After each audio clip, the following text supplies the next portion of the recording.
Welcome, everyone, to the global consulting organization FutureCast.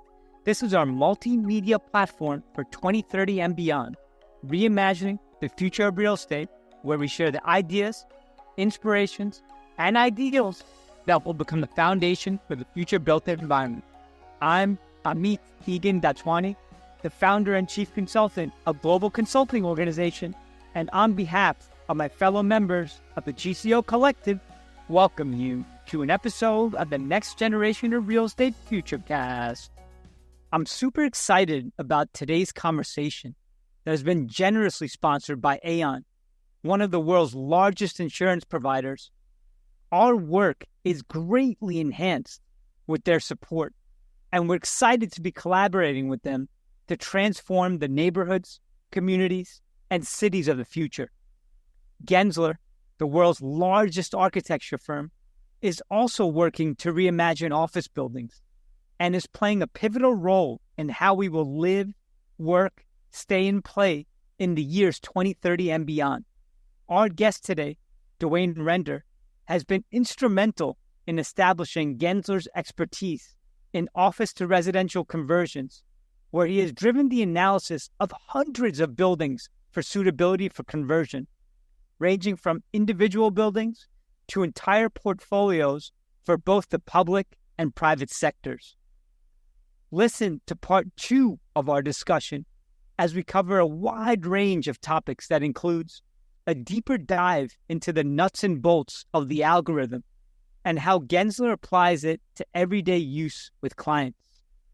Further insights into the building incentive program that Gensler successfully implemented in the city of Calgary, the contrast between an urban doom loop and an urban boom loop, and finally, the various solutions that GCO and Gensler are both actively working on with our respective clients to help transform vacant office buildings.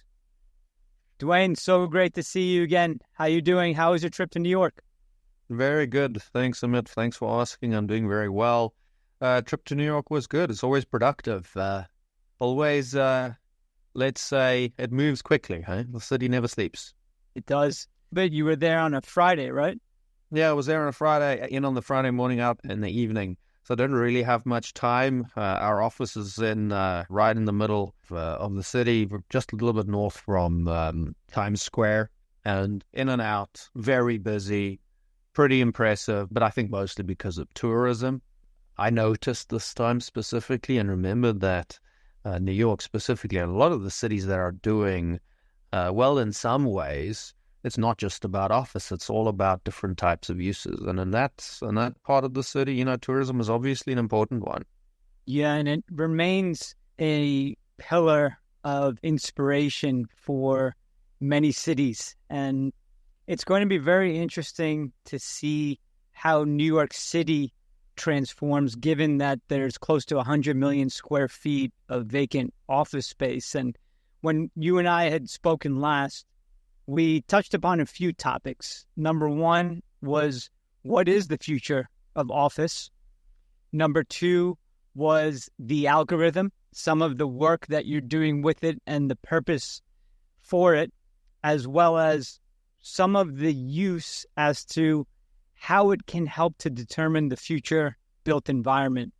And lastly, we talked about the city of Calgary, the importance of that project and some of the work that you and your firm did to help give and provide a vision for what could potentially exist there in the built environment in the years to come.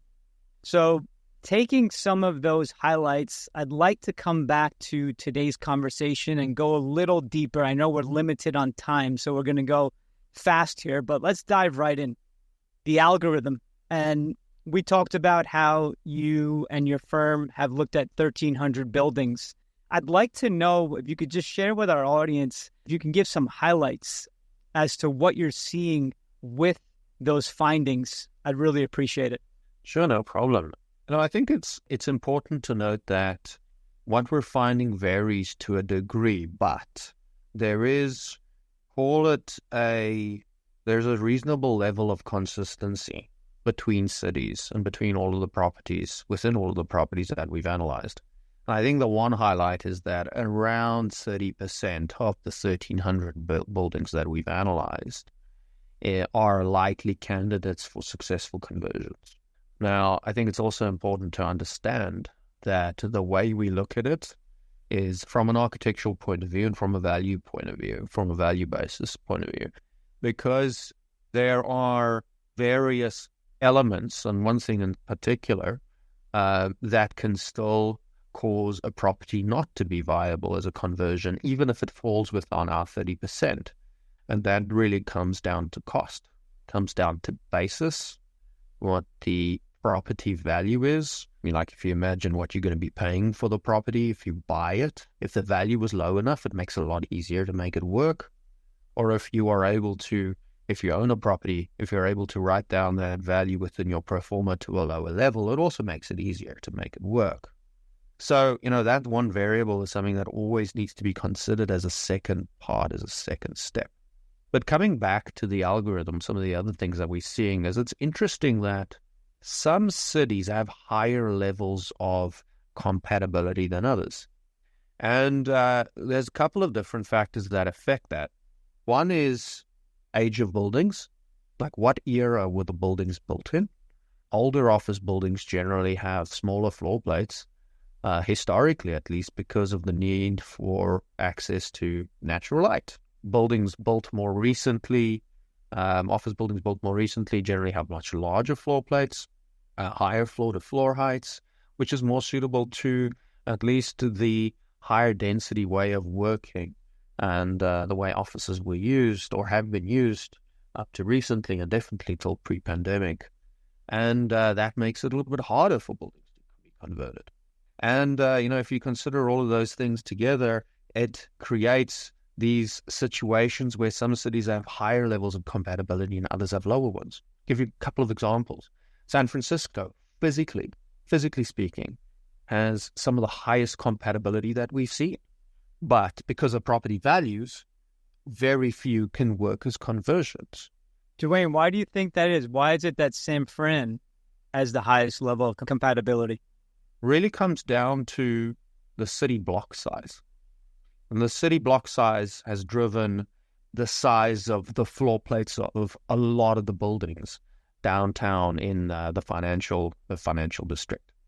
And that's really I'd say one of a couple of factors, but probably the most important factor that has driven the compatibility of those buildings. Now, that's all good and well to say that they've got 40% compatibility, but just like I said a moment ago, the office values and the cost of construction makes it, and one other thing, the potential revenue generated by residential, there is just too much of a disparity between all of those things to allow a situation where multiple buildings can be converted as it stands today. Now, the city of San Francisco is working on various incentives and so on, and various ways of making these conversions work. And, it's all still in play, and we'll still see how that all develops. But it's a situation that's developing. And then, if you look at other cities, for example, Boston, as at least in line with our data, has a relatively low compatibility percentage.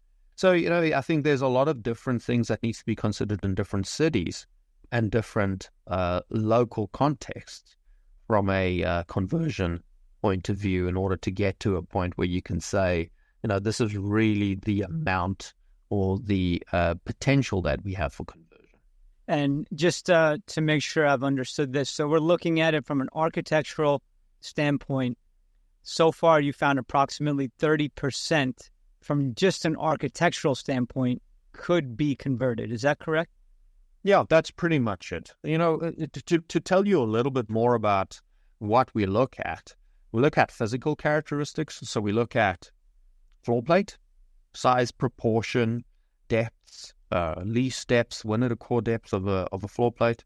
And we look at the form, like what's the shape of the building? Is it irregular, rectangular, which directly affects or relates to the planning module, which is really a rectangle, your units that you need to fit into floor plates. And we also consider servicing, like the number of parking stalls that you need within a building, depending on location. the access, the type of mechanical systems that you have. Do you have adequate loading space? Do you have enough space for, the garbage generated in a residential use? Those kind of things. Then what about the context? Where's the property located? Do we have access? I think there's a lot of different things that good access to schools and grocery, and from a conversion needs that a residential building needs to be, in a desirable location. And then finally, we also look at the envelope. What is the condition? What is the age? How applicable is the envelope? And how many facades do we actually have that we can use for units? Because that then directly affects the number of units that we can put into a building. So those are some of the things we look at. But then finally, and very, very importantly, all of these individual elements are weighted on a value basis. Okay, so how much value can you extract or can you create through looking at these different things in a different way? So let me give you an example. Let's say a floor plate depth is very large. You generally have much larger floor plates, the size and the proportion of a unit that you can put on floor plate. So if you've got a 60-foot deep floor plate and you're targeting an average unit size of 650 square feet, that's going to give you a unit that's 60 feet deep and 10 feet wide. That's terrible, okay? So from a value and from an economics point of view, that's bad, okay? So that would then rate a property badly or heavily in the negative direction because of those characteristics. On the other hand, let's say, for example, you've got a floor plate that's 30 feet deep and you're targeting 600 or 650 square feet. That means you've got a 20-foot wide by 30-foot deep unit. That's a good proportion. That then, from a value point of view, improves the building's compatibility. And just, from a physical compatibility point of view as well.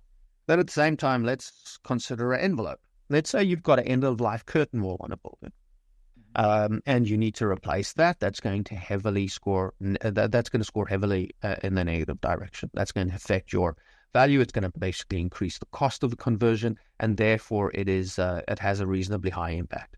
Where on the other hand, if you've got a facade with buildings, now that's all good and well to say a historic stone wall, it's going to give you a very good situation because it's relatively easy to replace those individual windows. There's other difficulties that go with a historic facade like that, but that's better than having to replace a full curtain wall.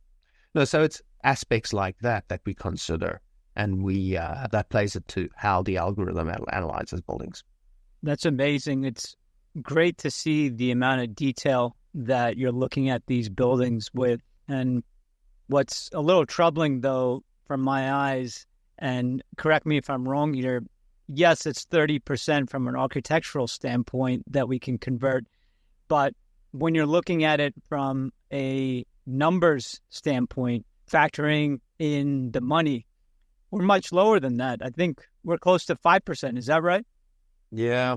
We've seen, just in relation to the number of properties we've looked at and the number of properties that have gone past the first level of analysis, we're probably sitting at 5 to 7%.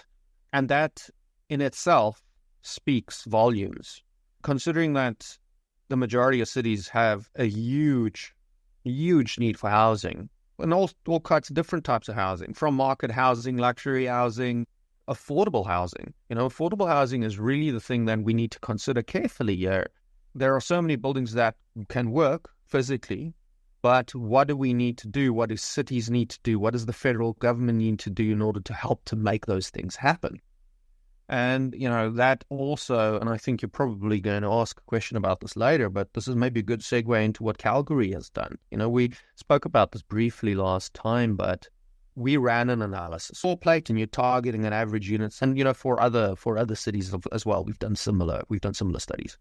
And what that really does is a couple of things. Shows the potential for conversion, like what's the real potential within a city, within, realistic limits.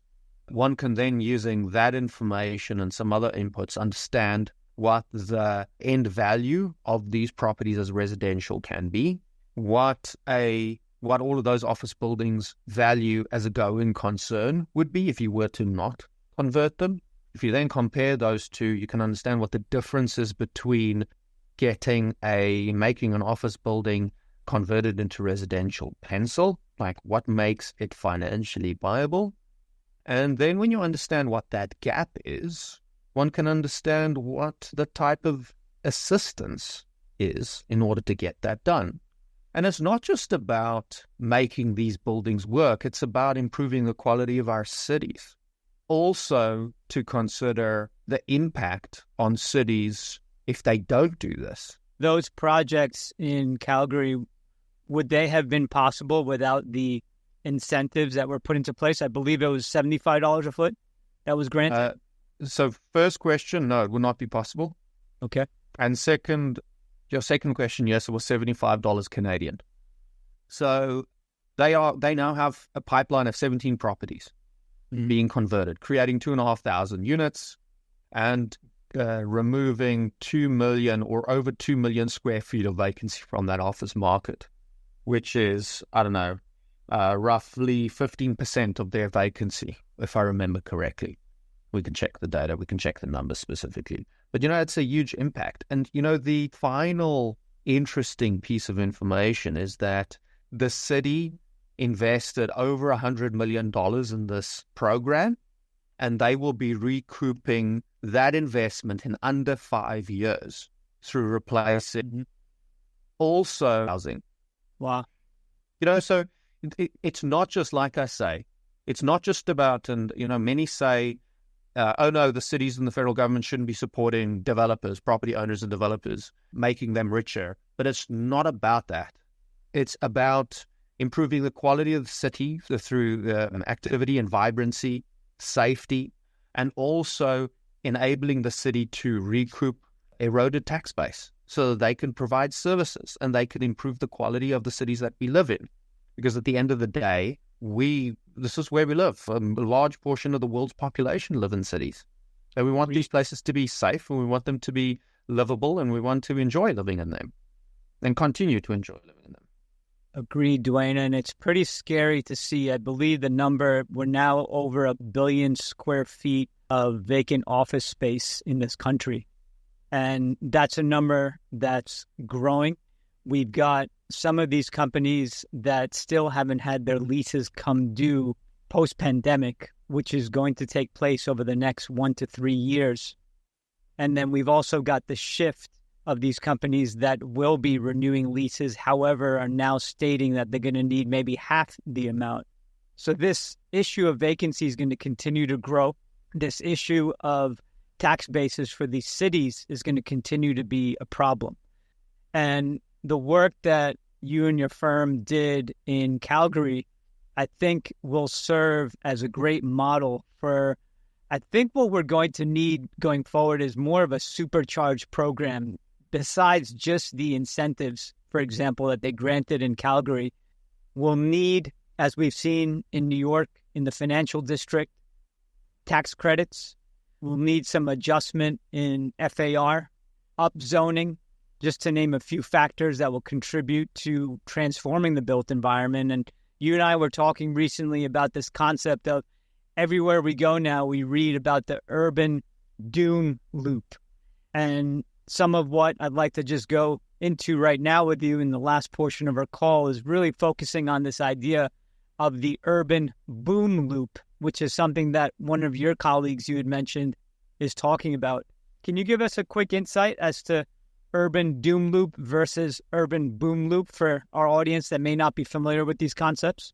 Sure. I can give a very basic view of the urban doom loop idea, but I think your listeners can maybe do a little bit more reading if they're interested. The professor at University of Columbia That's right. has actually put quite a bit. If you're aware of it, maybe you can share it with your listeners and they can get into it a little bit more. But no, the principle is that the urban doom loop creates a negative feedback, that office vacancy creates unsafe environments, which creates a situation where people don't want to be there, which increases the vacancy and is created, and it just gets worse and worse. Now, this was a concept that was spoken about a lot during the pandemic, and, different schools of thought say it won't happen. Some say it will happen.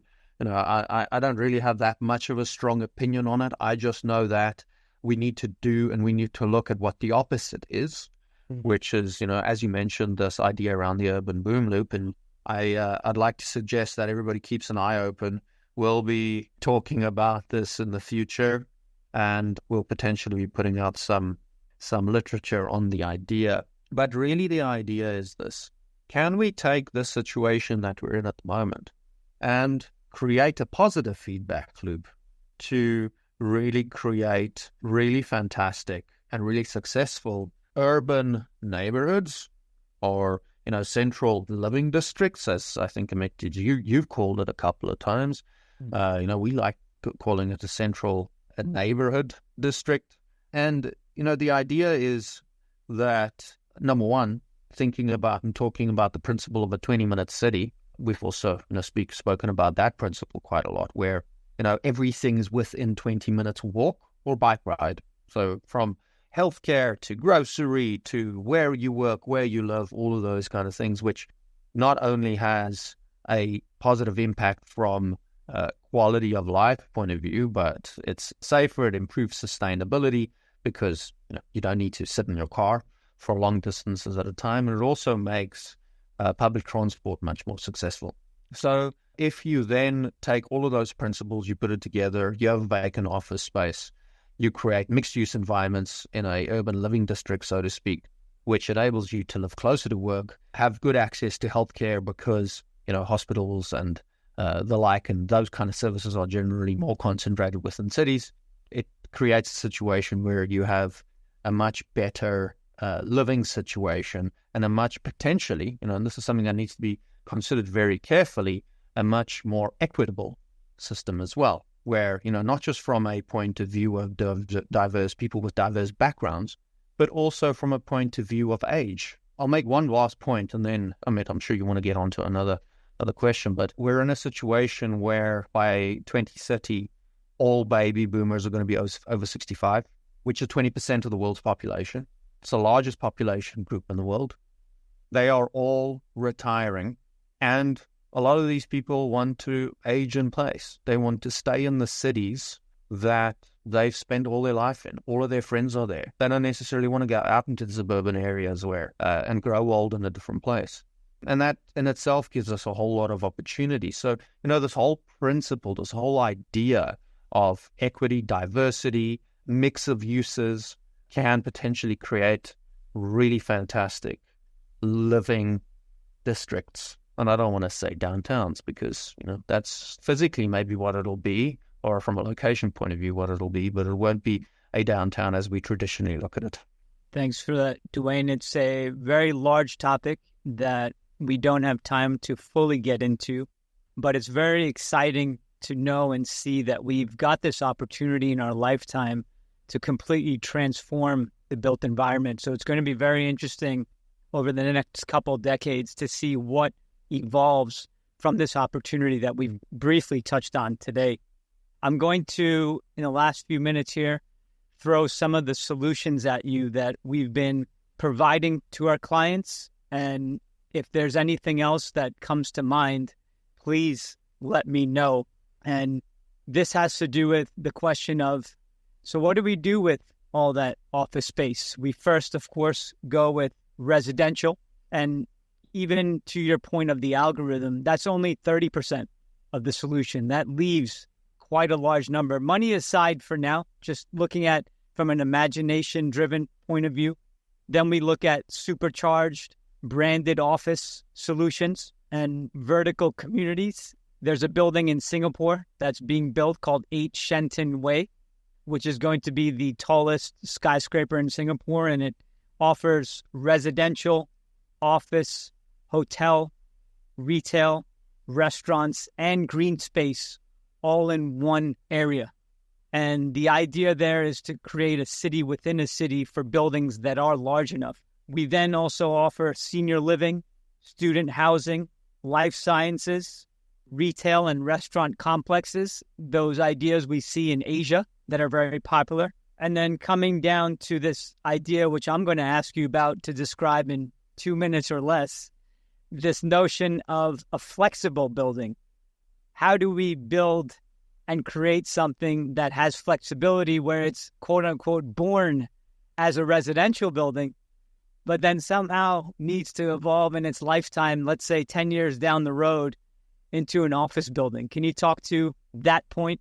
Sure, absolutely. So it's an idea that we believe is one of the next big needs within the built environment, is designing buildings flexibly, or, to effectively be a perpetual asset, something that can, from a sustainability point of view, last forever in theory. Forever is a very long time, but you know what I mean. Doesn't need to necessarily be demolished and redeveloped in a number of years when, it doesn't suit its, the purpose doesn't suit its location or whatever the case is. And the idea is really to, as you mentioned, if you're designing a residential building, to design it in such a way that it could also be suitable for a conversion to office or vice versa.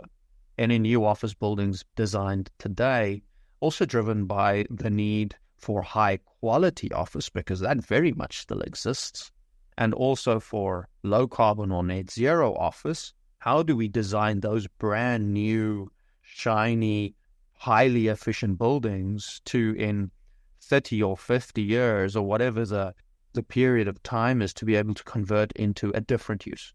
Doesn't necessarily have to be residential, but it needs to be considered carefully to enable flexibility to change to different uses in future. Now, what a lot of your listeners may be thinking right now is, if you do that, you may end up with a average residential building, and it would be converted into an average office building. And that is definitely a risk if not considered carefully. And I also want to then say that what we maybe should be doing is thinking about the residential, just using these two as an example, a residential use and an office use, and reimagining those uses slightly so that you can bring the differences between them that dictates what the building needs to be closer together. So it can't just be an outside-in approach. It needs to also be an inside-out approach. Looking at the building to accommodate different uses, and also considering the uses to be potentially reimagined to really enable a flexible asset that can change into different uses. It's so interesting because this notion of flexibility has become such a big idea for us as humans after the pandemic. If you look at the way we live and the way we operate and our consciousness with regards to being flexible to anything coming our way, so many of us have really shifted in that category. And now here we see the built environment following suit. And I think that's going to be the theme for the next several decades, where the built environment is going to be catching up to the leaps in consciousness that we've made over the past 4 years. And I'm super excited to be potentially collaborating with the tool that you mentioned, the algorithm, to help address and reassess the built environment. I think it's something that can greatly benefit our clients. And I thank you for your time. And I know these were some very deep topics, and we could go on for several hours. And to my listeners, to stay tuned, there will be much more to come. Fantastic. Thank you, Amit. Great discussion as always, and look forward to talking again. I thank you for tuning into today's FutureCast and taking into consideration some of the ideas, inspirations, and ideals that we believe will become the foundation for the future built environment. Let's take this once-in-a-generation opportunity and use it to supercharge vacant office buildings into the live, work, stay, and play development projects of the future. Cheers to 2030 and beyond.